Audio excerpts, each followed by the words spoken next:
کیا واقعی ایک دریا کا خشک ہونا دنیا کے انجام کی نشانی ہو سکتی ہے، یا یہ صرف ماحولیاتی تبدیلیوں کا نتیجہ ہے جسے ہم غلط انداز میں سمجھ رہے ہیں؟ کہانی کیا ہے، اینڈ تک ضرور دیکھیے۔ دوستو، آج ہم جس ٹاپک پر بات کرنے جا رہے ہیں جو صدیوں سے انسان کی دلچسپی کا مرکز رہا ہے، دریائے فرات۔ یہ دریا صرف پانی کا ایک بہاؤ نہیں بلکہ تاریخ، تہذیب اور مذہب میں ایک خاص مقام رکھتا ہے۔ قدیم زمانے میں یہی دریا میسوپوٹیمیا کی عظیم تہذیبوں کا سہارا تھا، جہاں انسان نے پہلی بار زراعت، شہر اور نظام زندگی کی بنیاد رکھی۔ لیکن آج جو صورتحال سامنے آ رہی ہے وہ بہت تشویشناک ہے۔ سیٹلائٹ تصاویر اور مختلف تحقیقاتی رپورٹس کے مطابق پچھلی 2 دہائیوں میں دریائے فرات کے پانی میں واضح کمی آئی ہے۔ 2000 کے بعد سے لے کر اب تک اس دریا کا بہاؤ مسلسل کم ہو رہا ہے، جس کی بہت بڑی وجوہات میں موسمیاتی تبدیلیاں ہیں، ڈیمز کی تعمیر ہے اور پانی کا زیادہ استعمال شامل ہے۔ ترکیہ، شام اور عراق میں بننے والے نئے ڈیمز نے بھی اس دریا کے قدرتی بہاؤ کو متاثر کیا ہے۔ اب سوال یہ پیدا ہوتا ہے، کیا یہ صرف ایک سائنسی مسئلہ ہے یا اس کا کوئی مذہبی پہلو بھی ہے؟ اسلامی روایات میں ایک حدیث کا ذکر ملتا ہے جس میں بتایا یہ گیا کہ قیامت سے پہلے دریائے فرات خشک ہو جائے گا اور اس میں سونے کا ایک خزانہ ظاہر ہوگا، اور اس حدیث میں لوگوں کو خبردار کیا گیا کہ وہ اس خزانے کے پیچھے نہ جائیں کیونکہ اس کے لیے شدید لڑائیاں ہوں گی۔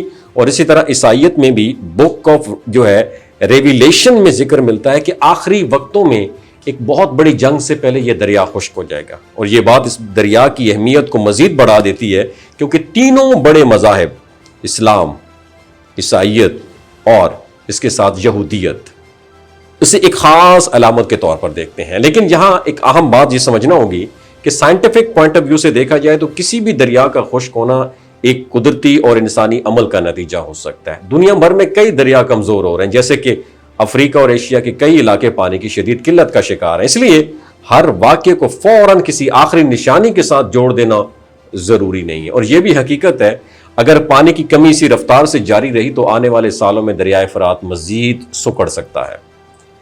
کچھ اندازوں کے مطابق اگر یہی صورتحال برقرار رہی تو آئندہ دہائیوں میں اس کا بہاؤ مزید کم ہو جائے گا۔ لیکن مکمل طور پر خشک ہو جانا ایک پیچیدہ معاملہ ہے جس کا ڈیپینڈ کئی ایلیمنٹس پر کرتا ہے۔